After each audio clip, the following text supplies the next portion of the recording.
오마이뉴스 열혈 독자 여러분, 그리고 시민기자 여러분, 안녕하십니까? 대한민국 최고 강사 추승입니다. 여러분, 오늘은요 우리가 굉장히 여러분 궁금한 주제를 한번 두 가지를 다뤄볼 겁니다. 하나는 최근 얼마 전에 올해 들어서 특히 했는데 가장 이 산업에서 이슈화 됐던 게 우리 볼 것도 없이 전기자동차입니다. 예. 근데 저는 한번 생각을 해봤어요. 이제 우리 이런 태도를 말을 하는 거거든요. 이제 사회과학에서 비판적 태도라고 얘기합니다. 비판적 태도라는 건 뭐가 되느냐? 여러분 아주 간단하게 생각하시면 됩니다. everybody, 모든 사람들이 전부 다 뭐라 그럴 때 yes라고 생각할 때 이게 정말 맞는가? 그걸 갖다 검토할 수 있는 사고방식이 바로 뭐다? 비판적 사고라고 얘기할 수 있겠죠. 예, 아주 쉽게 얘기하면 모든 사람들은 그게 맞지 않겠어? 그게 참 당연한가라고 할 때 그렇지 않을 수도 있지 않을까? 이게 이제 여러분 비판적 태도죠. 그래서 일반적으로 지식인이 가져야 될 기본적인 태도고, 예, 집권 세력으로부터 가장 많은 박해를 받는 원인이 바로 이 비판적 태도겠죠. 아주 쉽게 얘기하면 천안함 사태가 벌어졌을 때 야, 이것이 정말 북한 어뢰가 쏜 것인가라고 의심을 불러볼 수 있는 자세. 모든 과학자들이 야, 그거는 북한 어뢰가 한 거야 라고 했을 때 그렇지 않을 수도 있지 않을까. 이게 이제 비판적 태도겠죠. 그래서 이제 비판적 태도가 나는데 저는 뭐 천안함 사태에 대해서는 뭐 아는 바도 없고 잘 모르겠습니다만은 원자력 문제만큼은 한번, 또는 전기자동차 같은 데는 우리가 한번 비판적 태도를 한번 가져본 거예요. 그래서 지금은 사실 전기자동차가 올바른가에 대해서 아주 우리 당연하게 전기자동차로 가야 된다고 생각하는데 그게 정말 한번 올바른지 우리 한번 검토해 보자는 거죠. 두 번째는 우리 너무나 큰 참사가 일어났습니다. 일본에서. 지금까지도 진행 중인 건데 어떻게 해결할 방법을 못 찾고 있는, 그렇다면 원자력 발전소는 어떻게 할 것인가, 이게 다 고민이죠. 네, 그럼 우리가 현재 우리에게 원자력이란 무엇이며, 예, 정말 안전한 건지, 뭐 그걸 떠나서, 뭐 안전시나 여부를 떠나서, 저는 이제 경제 가리키니까 경제적 합리성을 한번 따져보자. 곰곰이 해보자. 그래서 사실은 이제 제목을 갖다 여러분 제가 뭐로 달았었냐면, 원래 미래로부터 빌려 쓰는 현재, 이렇게 달았었습니다. 예, 근데 여러분, 저는 어떻게 생각하면 원자력 문제도 우리 후손들이 해결할 거라고 강하게 믿습니다. 예, 과학기술 발전시켜서 해결할지도 모르겠어요. 그래서 한번 제목을 파이팅! 우리의 후손들이라고 썼는데, 여러분 끝에 가면서 다시 한번 무슨 의미인가 한번 점검해 보도록 하겠습니다. 자, 먼저 전기자동차 문제부터 한번 가보죠. 자, 먼저 이 전기자동차 중에서 이건 도요타의 제일 대표적인 프리우스라는 모델입니다. 그래서 사실 이건 완벽한 전기자동차는 아니고요, 하이브리드카라고 그러죠. 하이브리드카라는 건 뭐냐면요, 저속일 때는 전기로 달리다가 고속이 되면 휘발유로 가는 거를 이제 하이브리드카라고 그럽니다. 그래서 이제 요게 이제 도요타에서 나온 모델인데, 어쨌든 궁극적인 건 전부 다 중간 단계라는 거 느낌이 오시죠? 지금은 다 휘발유 차니까 중간 단계를 거쳐서 어쨌든 전기자동차로 다 가자는 거예요. 근데 이 도요타 같은 경우는 지금 하이브리드카인데, 세계 다른 자동차 회사들은 하이브리드카 단계를 안 거치고 바로 전기자동차로 가려고 합니다. 왜냐하면 이 하이브리드카에 대한 그 특허라든가 독점적인 기술들을 도요타가 너무 많이 가지고 있어요. 특허도 너무 많이 내고 그러니까 이걸 다 피해가기가 어려운 거예요. 그래서 현대도 마찬가지고, 현대에서 개발해서 이번에 우리 나온 거, 왜 나오면 저속 자동차라고 그래서 이제 70km까지밖에 못 가니까 이제 88이라든가 또 고속도로는 못 타는 차 있지 않습니까? 귀염둥이 아주 조그매 갖고, 오케이? 아주 조그매 갖고 아주 귀엽고, 예, 전 사고 싶지는 않아요. 자, 어쨌든 여러분 뭐가 되느냐? 그 단계가 이제 하이브리드 카입니다. 이게 도요타인데, 사실 도요타는 이렇게 꼽게 되어 있지는 않는데 실제로 모든 전기 자동차는 당연히 충전지를 갖다 꼽아서 가는 거죠. 그래서 이산화탄소 배출량은 여러분 당연히 없고요. 그래서 지구 온난화를 갖다 해결할 수 있는 거죠. 그다음에 이제 우리나라에서 나온 모델에 한 달 전기 요금이 10,000원이다. 이렇게 이제 홍보가 들어갔습니다. 이제 한번 가보죠. 그래서 기존 경차랑 저속 전기차랑 이제 비교를 했는데, 경차는 보통 이제 가격이 1,000,000원인데 저속 전기차는 아무래도 더 비싸죠. 예, 한 1,500만 원 합니다. 최고 속도는 이건 180까지 나올 수 있어요. 예, 저 예전에 제가 첫 차가 티코였습니다.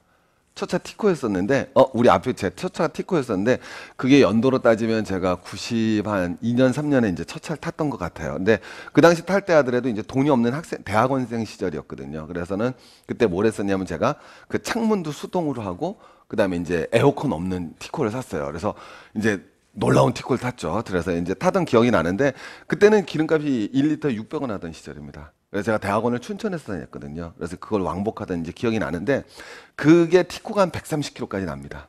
예, 그럼 이제 스포츠카 이상의 스릴감을 느낄 수 있죠. 아, 내가 목숨은 내놨구나. 자, 어쨌든 티코에서 제가 너무너무 사랑했던 차인데, 요새 경차는 180까지 나오는데 저속전기차는 70까지밖에 안 나오죠. 연간 유지비가 한 188만 원인데 저속전기차는 연간 유지비가 적습니다. 연간 유지비가 적은 이유는 왜 적냐면요, 기본적으로 전기차의 장점이라는 거는 엔진이 없죠.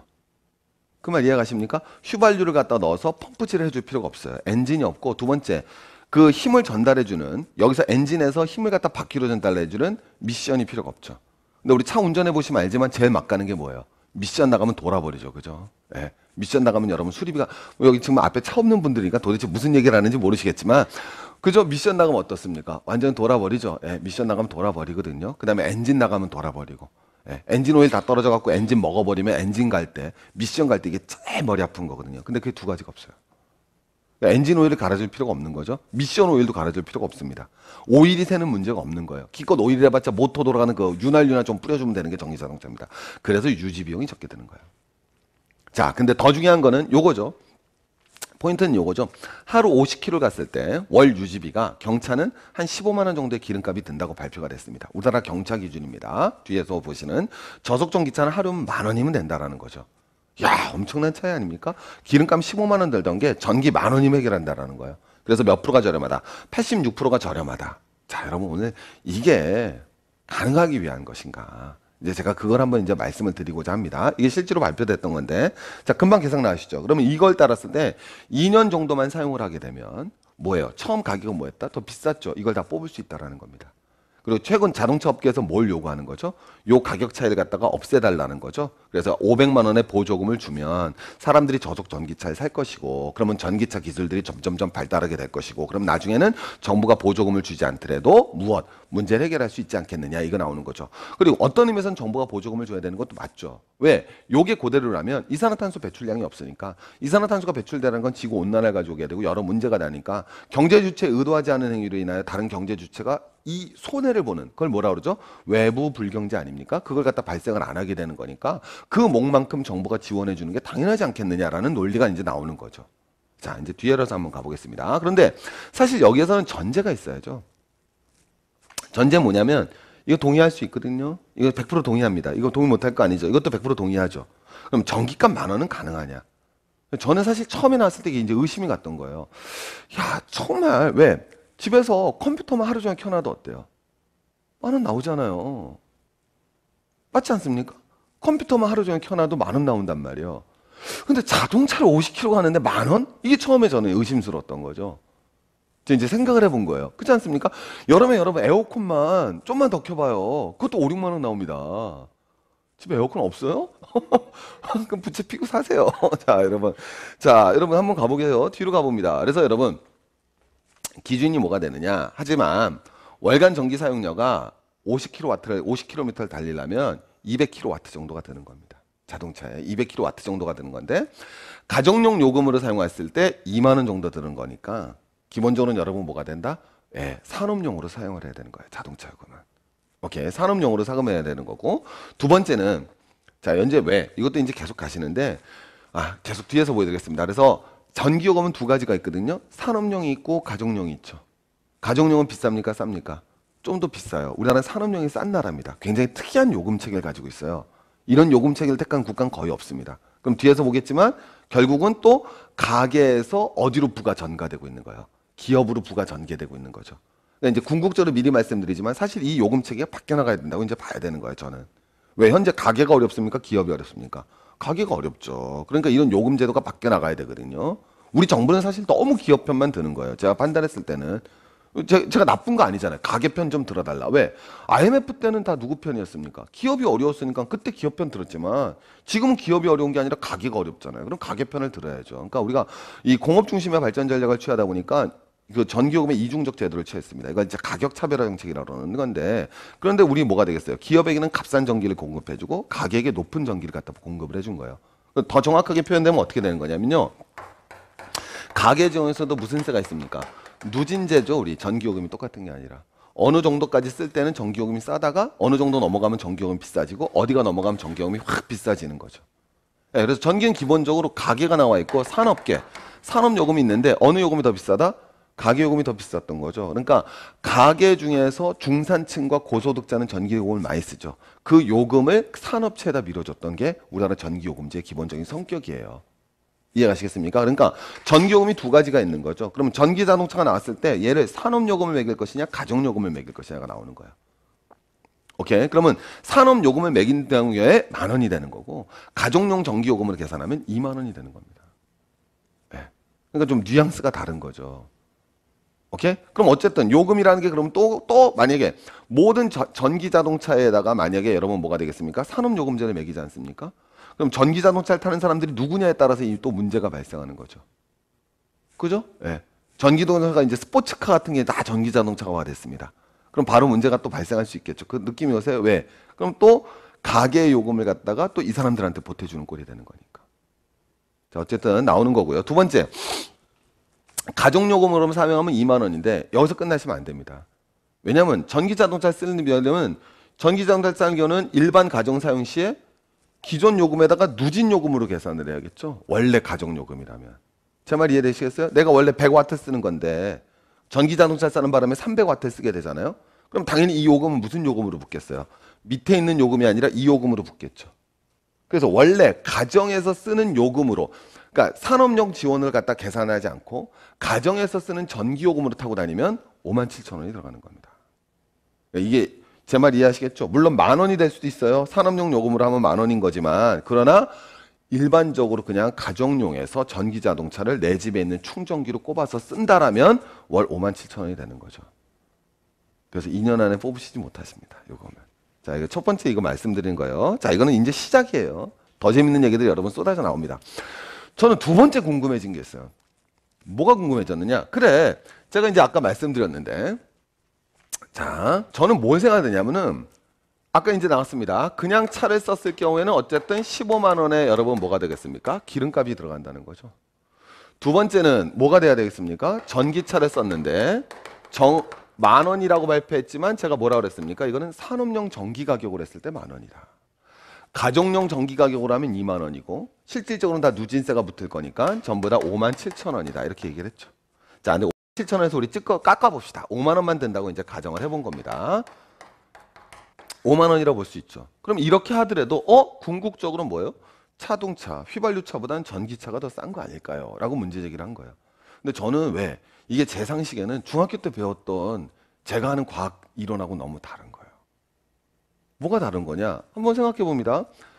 이 에너지 효율이라는 건 한 단계 거칠 때마다 당연히 높아질까요? 낮아질 수밖에 없을까요? 낮아지는 거 아니겠습니까? 그죠? 당연한 거 아니겠어요? 여러분, 우리 내가 한번 이 불에다가 직접 고기를 구워 먹는 게 에너지 효율이 높겠습니까? 아니면 불 위에다가 후라이팬을 갖다가 한 6개 겹친 다음에 고기를 구워 먹는 게 어느 게 에너지 효율이 높겠어요? 당연히 전자가 높겠죠. 그죠? 예, 불이 바로 열로 가는 것과 다른 데 열 전도가 된 다음에 가는 것은 달라지지 않겠습니까? 똑같다는 거죠. 가만히 생각해 보니까 이런 생각이 들었어요. 이게 석유인지 석탄인지. 여러분, 이거부터 한번 물어볼까요? 우리나라 석유, 아니 세계 석유는 뭐로 만드는 걸까요? 아, 석유가 아니라 전기는 뭐로 만드는 걸까요? 맞춰봅니다. 전기는 뭐로 만들겠어요? 자, 친구가 전기 쓴단 말이에요. 우리 친구분이 전기 쓰십니다. 자, 전 세계 전기는 여러 가지로 만들 수 있죠. 풍력, 조력, 화력 뭐 다 나오지 않습니까? 전기의 원료는 기본적으로 뭐다? 그것도 좀 이따 보여드릴게요. 석탄으로 만드는 거거든요. 전기는 석탄으로 만드는 겁니다. 또는 휘발유로 만들죠. 지금 휘발유로 만드는 걸 가정해 볼게요. 휘발유를 바로 차에 넣었을 때 에너지 효율과, 두 번째, 휘발유로 무엇을 만들었을 때, 전기를 넣어갖고 이걸 차에다 넣었을 때, 이게 A고 여러분 B입니다. 그러면 에너지 효율이 당연히 어느 게 더 높겠어요? A가 높을 수밖에 없죠. 야, 그러면 금방 나옵니다. 전기 자동차는, 그죠? 뭐로 만들면 안 되겠다? 휘발유로 전기를 만들면 안 되겠죠. 휘발유와 또 비슷한 게 뭐가 있겠습니까? 석탄이죠. 그럼 이거 우리 무슨 발전소라고 그래요? 화력발전소죠. 즉 화력발전소에서 나온 전기로 전기자동차를 만들면 당연히 그냥 한 거보다도 에너지 효율이 떨어질 수밖에 없죠. 그럼 이제 머릿속에 딱 들어간 거죠. 야, 결국 전기자동차라는 것은 원자력이나 풍력이나 조력으로 전기를 만들어서 차에다 집어넣어야지만 의미가 있는 거죠. 왜? 이건 여러 가지 의미가 없어요. 이 과정에서 CO2가 발생하죠. 그러니까 CO2가 발생하지 않는 전기차가 되는 게 아니죠. 전기차가 CO2가 발생하지 않으려면 이걸로 만들어서 이렇게 가야지만 CO2가 발생할 수 있는 거죠. 근데 머릿속에 딱 드는 겁니다. 아, 우리가 전기 자동차가 자동차에, 우리 기존 자동차라고 그럽시다. 기존 자동차에 대안이 되기 위해서는 더 이상 화력 발전은 없어야 된다는 거죠. 화력 발전이 아닌 원자력이나 풍력이나 조력이 돼야지만 전기 발전은 성립할 수 있다는 전제가 나오는 겁니다. 그래서 머릿속에 이제 두 가지가 딱 나오더라고요. 야, 이 전기값이 전기 자동차가 첫 번째, 의외로 만만치 않겠구나. 쉽지 않겠구나. 두 번째는 그 전기 역시 원자력이나 풍력이나 조력을 상정해야 된다는 게 결론이 나오죠. 자, 이제 뒤로 넘어가 보겠습니다. 그럼 이제 제일 먼저 궁금한 거 발전 단가를 갖다 한번 비교해 보도록 하겠습니다. 자, 여러분 저희들이 쓰는 모든 자료는요. 뭐 일부 사람들은 그래요. 어디 좌파 단체의 자료를 사용한다. 아닙니다. 저희들은 전부 기본적으로 우파 단체의 자료를 사용하는 걸 좋아합니다. 자, 여러분 농담이고요. 저희 자료들은 전부 다 공신력 있는 정부 기관 자료만 사용을 합니다. 대원칙이 있습니다. 그래서 저희는 외람되지만은 좀 이렇게 뭐 좀 색깔이 이렇게 명확한 진보적이라고 불리워지는 곳에서 나온 자료는 거의 사용하지 않습니다. 예, 제일 대표적인 이제 전력거래소의 자료를 한번 사용을 해볼게요. 발전 단가를 갖다 비교했는데 수력은요 136원이 듭니다. 요거부터 한번 가볼까요? 제가 말씀드렸지만 비중인데 전기를 만들 때 여러분 우리나라의 경우입니다. 우리나라의 경우예요. 우리나라 전기를 만드는 건요. 세계는 원자력 비중이 평균 지금 요 16%를 갖다 여러분 세계에서는 여러분 평균적으로 원자력을 갖다 사용을 하는 겁니다. 근데 우리나라는 원자력이 35.6%라서 원자력 비중이 높은 나라가 되겠죠. 그럼에도 불구하고 더 큰 거는 석유가 아니라 유연탄이에요. 그래서 우리는 기본적으로 유연탄으로 하는 겁니다. 그래서 석유 우리가 전기 쓰잖아요. 그러면은 전기가 100개를 쓰면 40개는 석탄으로 만든 거고 아주 쉽게 표현하면 그다음에 35개는 원자력으로 만든 겁니다. 그리고 나머지가 중유, 그다음에 더 많은 건 LNG로 만든 거예요. 그다음에 수력은 1.3%밖에 안 됩니다. 얼마 안 되는 거야. 근데 우리나라 전력거래에서 발전 단가를 갖다 뽑아낸 게 수력은 136원이고요. 그다음에 석탄은 47원입니다. 그래서 석탄으로 하는 거예요. 석탄이 압도적으로 싸죠. 반면에 중유는 180원. 그러니까 석유로 만드는 게 제일 비싸다는 뜻입니다. 그다음에 LNG로 만드는 것도 한 113원 정도 들어간다. 이렇게 바르는 거예요. 여기 이제 우리 어디 전력거래소 한 건데 하지만 원자력은 3.6원이라고 얘기할 수는 없어요. 그래서 여러분 원자력 기준은 뭐가 되느냐? 킬로와트 전력 단가를 39원으로 뽑습니다. 원자력은 왜 그러겠습니까? 좀 이따 보여드릴게요. 왜? 처음 초창기 건설 비용이 어때요? 엄청 많이 들어가겠죠. 그래서 킬로와트당 전력 단가를 32원으로 잡는 겁니다. 자, 이제 또 한번 가볼게요. 그래서 에너지원에 무슨 가격이 나오느냐? 기준 가격이 나오는 건데 요거는 뭐냐면은 요 에너지를 만드는데 돈이 얼마나 들어가느냐에 대해서 평가를 한 겁니다.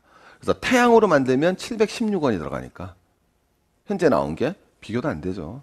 그래서 아직까지는 현실적인 대안이 되기는 어렵죠. 소수력 들어보셨죠? 요거는 수력 중에서도 왜 댐 말고 아주 조그만 거, 조그만 뭐 이렇게 그걸 보라 오는데 또 댐하고 보를 구별하지 말자는 얘기도 있었는데 저 어렸을 때 저 지리 시간에 댐은 큰 거 보는 작은 걸로 배웠으니까 저 어렸을 때 지리 선생님 배운 대로 할게요. 이제 보 같은 데서 이제 생산하는 수력인데 요게 되게 싸죠. 73원. 근데 이거는 뭐 볼 것도 없이 한계가 명확하지 않습니까? 우리가 하려면 4대 강 정도는 해야지. 어디 개천을 갖다 개발을 해요. 쪽팔리게. 이건 생각도 할 수 없는 거예요. 어디 하려면 그냥 강을 확 엎어버려야지. 4대 강을. 이런 개천 같은 건 엎을 수도 없는 거고요. 그리고 이건 개천이 뭐 있으면 얼마나 많겠어요. 그다음 요게 사실은 되게 싼 거예요. 매립지 가스 같은 게. 우리 저기 그 어디에요? 저기 난지도 묻어버렸잖아요. 거기다 하늘공원 만들었죠. 근데 하늘공원에 쓰는 모든 전기 같은 거 다 매립지 가스로 나오지 않습니까? 그래서 매립지 가스는 63원. 이게 이제 대안이 될 수 있을 것 같지만 사실 이런 매립지 별로 없죠. 이걸 발전시키기 위해서 쓰레기를 일부러 많이 버리세요. 그럴 수는 없잖아요. 그죠? 국민 여러분 쓰레기만 갖다 다 버리세요. 이럴 수는 없지 않습니까? 그래서 이것도 한계가 발생이니까 그다음에 이제 해양이 여러분 이건 뭐냐면은 우리가 그 조력 발전소라고 우리 어렸을 때 배웠던 조수간만의 차입니다. 근데 이거는 어쨌든 뭐 우리나라나 프랑스의 그런 리아스식 해안들이 아주 발달한 곳만 가능하고 특히 우리나라에서는 아무래도 이건 쉽지 않겠죠. 이것도 현실적으로는 너무 그 만드는 거라든가 안전성의 문제가 있기 때문에 언뜻 보다시피 이거는 가격이 안 돼서 택도 없고요. 그다음에 요거는 명확한 한계를 가지죠. 그래서 현재 가장 유력한 대안으로 떠오르는 건 풍력입니다. 현재 전기에서 우리가 유력한 대안으로 떠오르는 건 풍력이라서 보시면 이렇게 돼갖고는 그래서 이제 바람도 세고 지가가 낮아야죠. 그거 설치하려고 그러면 지가도 낮고 이럴 수 있는 곳에서 풍력이 이제 어쨌든 대안이 돼가고 있지만 아직까지는 어쨌든 발전 단가를 언뜻 보시더라도 석탄이라든가 오케이? 그 다음엔 여러분 원자력에 비해서 월등하게 비싼 원료죠. 그래서 이 대체 개발이 여러분 만만치 않은 것이다라는 거. 그래서 어떤 곳에도 2050년 안에 이런 대체 에너지가 우리 세대죠. 어떻게 표현하면 이 뭐야 기존의 이런 기존의 전기 생산 방식을 갖다 대체하기는 어렵다라고 얘기를 하는 겁니다. 자 이제 또 다음으로 가보시죠. 그런데 이제 한번 가보시면 우리나라 산업용 전기요금을 국제로 비교해봤습니다. 제가 아까 말씀드린 것에 근거를 갖다 대기 위해서인 거예요. 그럼 보시면은요, 보세요, 일본, 미국, 프랑스, 영국. 근데 우리가 제일 싸죠. 킬로와트당 가격이 오려면 우리가 제일 싼 겁니다. 거꾸로 우리는 가정용 요금이 산업용 요금의 2배 이상이거든요. 그래서 사무실 내는 사람들이 왜 사실은 가족용 쓰므로써도 산업용으로 그 허가 받은 다음에 막 몰래 쓰고 제가 그랬었어요. 용서해 주세요. 자, 어렵던 시절이었어요. 자, 농담이 그렇죠. 공소시효가 지났겠네요. 이 사실이에요, 사실이에요. 공소시효 지났어요. 자, 어쨌든 저도 그랬었는데, 아이 창피해라. 자, 여러분, 이 킬로와트당 가격인데 우리가 이제 제일 싸죠. 보시면 알겠지만 압도적으로 싸죠. 그래서 우리는 산업용 전기에 대한 이걸 가격 차별화 정책이라고 합니다. 동일한 제품을 동일한 공급자가 다른 가격으로 제공을 해주는 건데 그 바람 때문에 이제 우리가 굉장히 여러분 뭐하다? 싼 거죠. 그래서 이런 싼 전기요금 체계를 가지고 있기 때문에 3년간 한전 적자가 총 6조 원에 이르고 있습니다. 그래서 이 적자폭을 갖다가 메끼기 위해서는 전기 가격을 현실화시킨다 그러죠. 근데 현실화시키면서 또 산업용만 올리는 게 아니라 가계요금을 더 올리는 경우에는 계속 우리가 여러분 이 부분의 적자를 메꿔줘야 되는 것이 이제 한국 현실입니다. 그러니까 한국 기업들은 정말 기업하기 좋은 나라죠. 예. 저는 전 세계에서 우리나라가 제일 기업하기 좋은 나라 같아요. 전기부터 싸잖아요. 기업할 때 제일 먼저 궁금한 게 전기요금인데 얼마나 전기부터 쌉니까? 그럼 결국 우리나라 전기가 싼 이유는 두 가지로 요약을 할 수 있을 겁니다. 왜 싼 거죠? 우리나라 전기 싼 이유는? 자, 나왔죠, 여기는. 지금 무슨 요금이다? 산업용 전기요금이 싼 이유는 우리가 어떤 의미에서는 근데 전체 전기에서 산업용 차지하는 비중이 가정용보다 많습니다. 예, 가정용도 6단계로 구분이 되어 있을 거예요. 아마 가정주부 여러분 잘 아실 겁니다. 요금 체계가 어떤지 뭐 아시는 분들에서 관심 있어서 왜 이렇게 많이 나와 그러면 조금만 더 써도 왕창 나오죠. 그게 누진세 때문에 그런 거예요. 그래서 좀만 절약하면은 훨씬 더 줄일 수 있고 이제 굉장히 전 나름대로 그거는 참 좋은 제도라 생각하지만 어쨌든 가계 부담이 산업용으로 넘어가고 있기 때문에 산업용이 더 싼 것도 있고요. 두 번째는 이유 뭐겠습니까? 예, 아까 보셨잖아요. 원자력은 여러분 뭐예요? 발전 단가가 싸지 않습니까? 우리가 원자력 비중이 높은 나라거든요. 세계 평균이 16%인데 우리나라는 35%, 36%니까 뭐 낮게 잡으면 31%도 보더라고요. 어쨌든 35% 보더라도 훨씬 높죠. 그죠? 그러니까 원자력은 전기 발전 단가가 싸고 가계의 것을 산업으로 넘겨주고 있기 때문에 우리나라 기업들은 아주 저렴한 가격에 전기를 쓰고 있는 거죠. 예, 그리고 원자력 발전하고 있기 때문에 기본적으로 전기값이 싼 겁니다. 그럼 원자력은 여러분 실질적인 대안인가? 사실 요번에 저도 마찬가지인데 어떻게 보면 저도 자기 고백이거든요. 이전에 저도 굉장히 사실은 궁금했었습니다. 원자력이 이렇게 가는 것이 맞는지 틀리는지. 근데 저도 사실은 왜? 이 친구가 있었거든요. 많이 흔들렸죠. 저는 어렸을 때 기억나는 게 1980년대, 90년대 초반만 해도 원자력 발전 반핵 데모가 굉장히 많았거든요. 유럽에. 그래서 유럽 같은 데 가보면 물론 보진 못했어요. 반핵 데모를 하는 거예요. 근데 반핵 데모가 굉장히 많아서 해외 이슈에 많이 들어왔었잖아요. 근데 2000년대 이후에는 사실 반핵 데모가 거의 없었거든요. 근데 그 없었던 이유 중에서는 이 사람이 큰 영향을 차지합니다. 러브록이라는 당대의 아주 대단한 환경운동가죠. 예. 뭐 환경운동가 치면 넘버원이죠. 근데 이제 이 사람이 가이아 이론이라는 걸 내세웁니다. 가이아는 여러분 대지의 여신이에요. 그래서 이제 그리스 로마 신화에 나오는 사람인데 뭐 맨 처음에 이제 대지를 만든 건데 이 가이아라는 건 뭐냐면 우리가 이제 생태학이라고 그러죠. 생태학이 영어로 뭔가요? 생태학이 영어로 예? 예, 에콜로지라고 합니다. 그래서 이제 요거는 알아두시면 제일 재밌는 게 왜 에콜로지냐면 에코가 이 에코 여신이라고 그러잖아요. 뭐죠? 에코가? 메아리죠, 메아리. 우리가 산에 가서 외치잖아요. 오케이, 오케이, 오케이, 오케이, 오케이, 오케이. 이 정부 싫어 싫어 싫어 싫어 그러면 여기서 싫어 싫어 싫어 싫어 대답이 오고 이 정부 좋아 좋아 싫어만 할 줄 알았죠? 좋아 좋아 좋아 하면 거기서도 이렇게 좋아 좋아 좋아 그게 여러분 뭐예요? 메아리 치는 게 에코거든요. 근데 이게 에콜로지예요. 그래서 로지는 학문이지 않습니까? 그래서 에코의 학문이에요. 왜냐하면 얘네들 뭐라 생각하냐면 인간하고 자연이 있으면 생태학이란 관점을 이해하셔야 됩니다. 인간이 자연에게 어떤 액트를 취하면 자연도 반드시 뭐예요? 에코죠. 뭐 한다? 우리에게 리액트를 취한다. 이게 생태학적 관점입니다. 이제 예를 들면 생태학, 생태지리학. 그러면 여러분 쉽게 생각하시면 뭐냐면요. 인간이 도시에다 아스팔트 깔지 않습니까? 그럼 이제 우리가 자연에다 액트를 취한 거죠. 그랬더니 여러분 무슨 일이 들어옵니까? 예, 아스팔트는 빛을 갖다 뭐래요? 훨씬 더 흡수하지 못하고 계속 반사하죠. 그러니까 도시가 어떻게 됐습니까? 더 뜨거워지죠. 그걸 뭐라 그럽니까? 우리가 핫 그다음 뭐라 그러죠? 또 아이슬란드 그러지 말고 여러분 뭐예요? 열섬 현상이다 이렇게 얘기하지 않습니까? 그래서 도시가 다른 데보다 더 뜨거워졌죠. 우리가 자연에게 어떤 액트를 취하니까 자연이 우리에게 뭐 하더라? 리액트 하더라. 이제 이게 생태학이에요. 그럼 얘네 대전제 뭐냐면 인간이 살아있는 무슨 체이듯이 생명체 있듯이 자연도 살아있는 무슨 체다? 생명체다 이렇게 바라보는 겁니다. 그러면 생명체에서 가장 중요한 건 뭘까요? 그냥 막 살아있다고 얘기하는 게 아니에요. 자연이. 공부 제대로 하셔야 됩니다. 생명체다. 자연은 살아있다. 그러니까 예를 들면 지구는 숨을 쉰다. 아마존은 지구의 허파. 이런 게 이제 생태학적 관점이죠. 그러니까 아마존은 파괴하면 안 되는데 아마존을 파괴하는 안 된 이유는 뭘까요? 인간은 허파가 없으면 죽잖아요. 똑같이 얘도 허파가 없으면 죽는다는 거예요. 왜 죽습니까? 생명체의 기본적인 특징은 뭐예요? 제가 한번 보여드릴까요? 제가 뺨을 빵 때리죠. 여기 어떻게 됩니까? 빨개지죠. 한참 있으면 계속 빨개요. 다시 하얘져요. 예. 생명체는 뭘 가진다? 이걸 갖다 이제 유명한 표현을 항상성이라고 그러는 거거든요. 예. 항상 그 상태를 원래대로 유지하려는 균형적 성격을 가진다라는 거예요. 항상성이라고 표현하는 거고, 뭐라고 표현하면 되냐? 우리 자기 복원력을 가진다. 이렇게 표현할 수 있겠죠. 그래서 여러분, 이 가이아 이론의 핵심도 뭐냐? 자연 역시 이걸 뭐라고 표현하면 되겠어요? 지구도 하나의 살아있는 생명체로서 항상성을 가진다. 원래 균형 상태를 유지하려고 그러고 자기 복원력을 가진다라는 거죠. 그러면 자, 자연을 생명체로 바라보고 유기체로 바라보고 항상성 있는 자기 복원력을 가진 존재로 바라봤을 때 제일 큰 문제는 뭐예요? 자기 복원력을 상실하면 끝장난다는 거죠. 이해가시겠습니까? 자기 복원력을 상실하면 그 생명체는 끝난다라는 거예요. 굉장히 진보적인 이론이죠. 어떤 의미에서는. 환경운동 이론의 대표적인 이론 아니겠습니까? 생태학이고 러브록이 생태학에서 여러분 넘버원 쳤다니까요.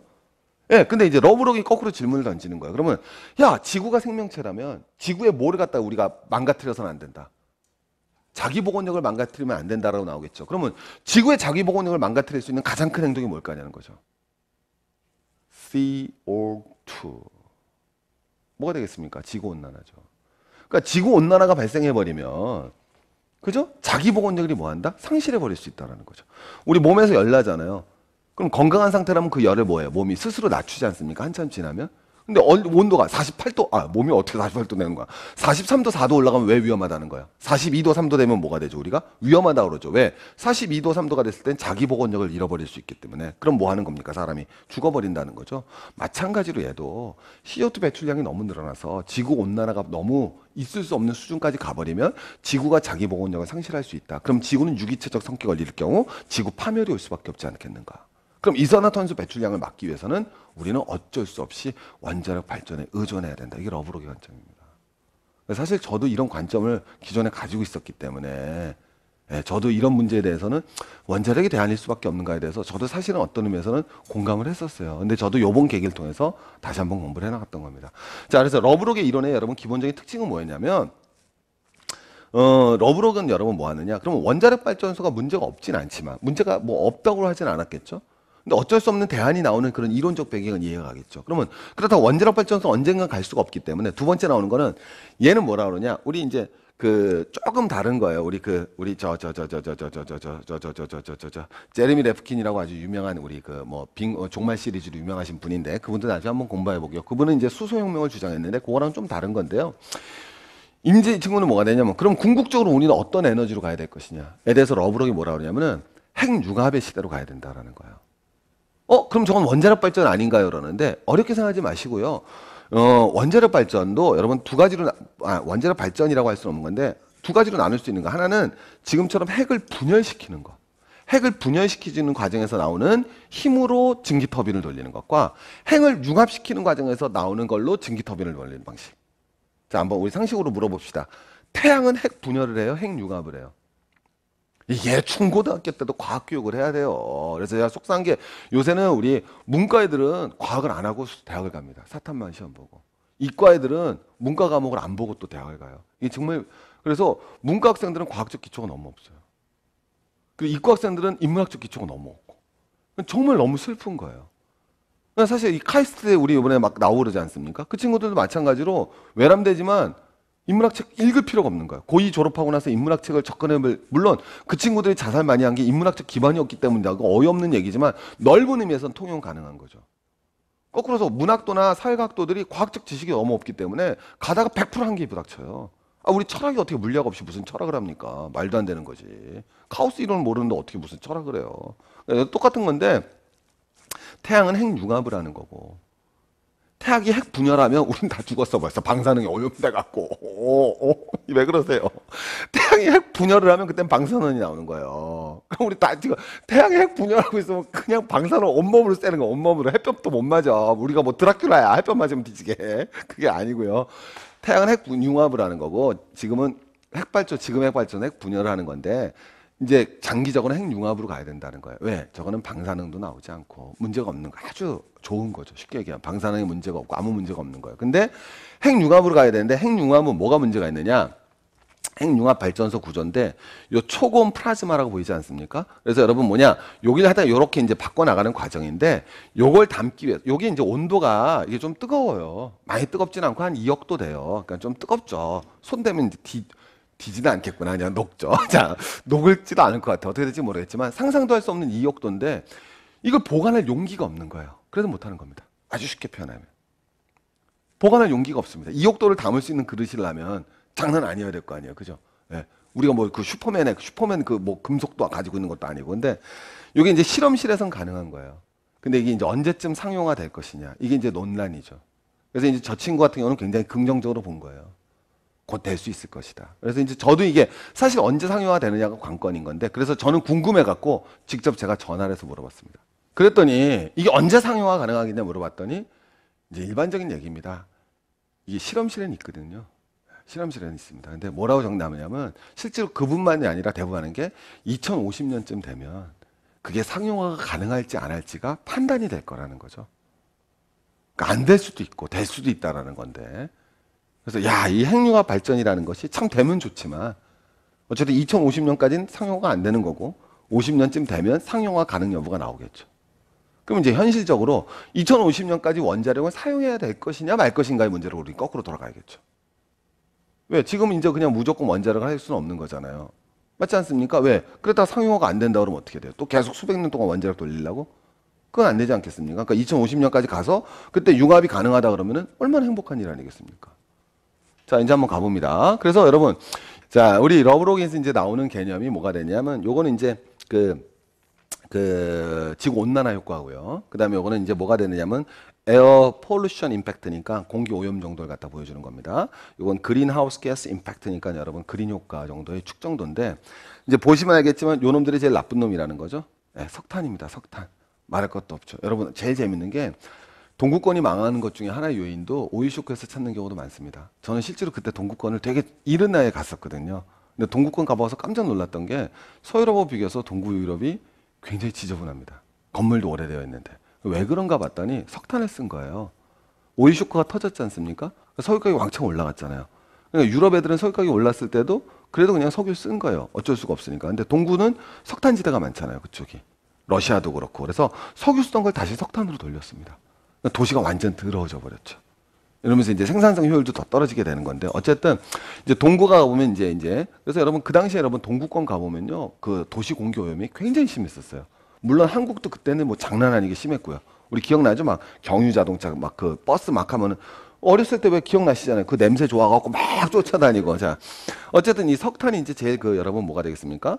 지구 온난화 효과도 높고 공기도 많이 오염시키는 거죠. 그래서 우리가 천연가스가 좋다고 하지만은 이제 천연가스도 이거는 천연가스가 좋다고 하지만 천연가스는 여러분 뭐냐 공기 오염은 적게 시키지만 지구 온난화 효과는 나름대로 존재하는 거예요. 자, 이건 뭐냐면요. 바이오매스는 이제 우리가 그 이제 뭐 옥수수 같은 건데 근데 옥수수 말고 옥수수는 아깝잖아요. 그거는 개나 돼지 주던가 아니면 여러분 사람 줘야죠. 그죠? 사람 준다 왜 이상하게 들어요? 사람이 다 먹는데. 근데 이제 그건 뭐냐면은 근데 그것도 알아두시는 게 이건 저는 언급조차 안 한 게 그건 여러분 우리 대안이 되기는 어려운 게 그 사람이 먹어야지 왜 그걸로 저걸 만듭니까? 그거는 이제 제가 우리가 한번 그 시리즈로 해서 미국의 옥수수 산업과 너무나 밀접한 연계를 가지면서 발전된 건데 어쨌든 그 옥수수를 갖다가 그 에탄올로 만드는데 들어가는 석유가 예, 그냥 그러니까 쉽게 얘기하면요 옥수수를 에탄올 1리터를 만들려고 그러면 석유 1리터가 더 들어가요. 그거 완전 진짜 개지랄하고 자빠진 거죠. 그러니까 그거는 뒤에서 논리를 하기로 하고 바이오매스는 옥수수 말고 옥수수 옆에 있던 뭐 줄기라든가 대 있잖아요. 그걸로 이제 석유를 만드는 겁니다. 근데 이제 그걸 만들 때는 지구 온난화는 적지만 공기가 오염된다라는 거죠. 제일 청정한 건 다 폭력이라 나와 있죠. 그래서 이제 사실 일로 가면 얼마나 좋겠습니까? 그래서 우리의 대안이 돼야 되는 게 이제 태양이라든가 풍력이라든가 아니면 핵융합이라든가 이거에 대해서는 이제 다 공감을 하는 거죠. 근데 그 다음이 이제 핵발전이라는 거예요. 러브록의 대안이라는 건. 왜? 핵발전은 이산화탄소도 발생하지 않으면서 공기오염도 적다라는 거죠. 이게 이제 나왔던 논리입니다. 그래서 이제 이거 논리가 나오면서 세계적으로 이제 원자력 발전소들이 제2의 르네상스를 맞이를 하게 됩니다. 제2의 르네상스를 맞이게 하게 되면서 우리 보시면 알겠지만 원자력 강국은 말할 것도 없이 프랑스죠. 가장 대조적인 정책을 취한 나라는 독일이 되는 겁니다. 독일은 여러분 앞으로 원자력을 없애려고 하는 나라고 프랑스는 원자력을 많이 만든 나라죠. 우리나라도 처음에 골이나 이걸 만들 때 프랑스 기술 가지고 다 만든 겁니다. 프랑스가 원자력 강국이에요. 그래서 프랑스는 원자력 강국이 되고 독일은 반대되는 거죠. 근데 우리나라도 여러분 꽤 높죠. 아까 말씀드렸지만 35% 정도 되고 일본이 우리보다 좀 낮습니다. 제일 중요한 나라는 중국이에요. 중국은 여러분 지금 원자력 비중이 거의 없는 거예요. 그래서 이게 이렇게 될까봐 이게 돼갖고 우리 지도 뭐 더 설명 안 해도 되시겠죠? 이 뭐라 표현해나 이게 이제 어떻게 이게 우리나라 이게 중국 아니겠습니까? 여기에 이렇게 다 들었으면 우리 정부가 그렇게 좋아하는 편소풍이 불 거 아닙니까? 그죠? 여러분 이거 너무 끔찍한 일이라. 어쨌든 중국이 이제 이거 계획을 세웠는데 이 계획이 이제 어떻게 될 건지 이제 되는 거죠. 이제 반면에 재밌는 건 미국이죠. 그래서 어떻게 보면 원자력 발전량의 절대치는 미국이 제일 많습니다. 그럼 뭐 미국이라는 나라가 워낙 경제 규모가 큰 나라니까. 근데 비중은 전체적으로 높지 않죠. 그 이유는 여러분 원래는 더 만들려고 그랬죠. 얘네들도. 한 방씩 맞았죠. 우리 3마일 원자력 발전소 사건이라고 미국의 이제 대표적인 원자력 사건이 있었기 때문에 그 이후에 반핵 여론과 정부의 지침에 따라서 축소된 겁니다. 근데 여러분 또 거꾸로 사실 저는 이 나라가 원래는 제일 많아야 될 것 같은데. 예. 왜냐하면 원자력 발전한다는 건 대단한 기술력이 있어야 되거든요. 그렇지 않겠습니까? 그럼 세계에서 기술력 하면 어디겠습니까? 자, 세계에서 유인 우주선을 제일 먼저 쏘아보냈고. 왜 끝나지 않습니까, 여러분? 누가 되겠어요, 여러분? 러시아죠. 그래서 사실은 러시아라는 나라가 어떻게 보면 더 큰 비중을 차지해야겠죠. 가만히 생각해 보면 안 그럴 수도 있겠지만, 근데 러시아는 비중이 여러분 굉장히 낮죠. 예, 그건 여러분 봐도 핵에 대한 모든 인식을 바꿔놓은 사건이 있습니다. 지금도 맨날 비교되는 거죠. 이번에 후쿠야마 원자력 발전소 터졌을 때도 맨날 비교되는 그 유명한 체르노빌 사건이죠. 자, 이제 다음 편문에서는요, 체르노빌 사건이 우리에게 미치는 영향이 무엇이었고, 어떤 사건이었고, 핵에 대한 다시 계기를 바라보는, 마치 이번에 일본 일이 터지지 않았으면 우리도 핵에 대한 계기가 없었겠죠. 그 사건을 한번 쫓아가 보도록 하겠습니다.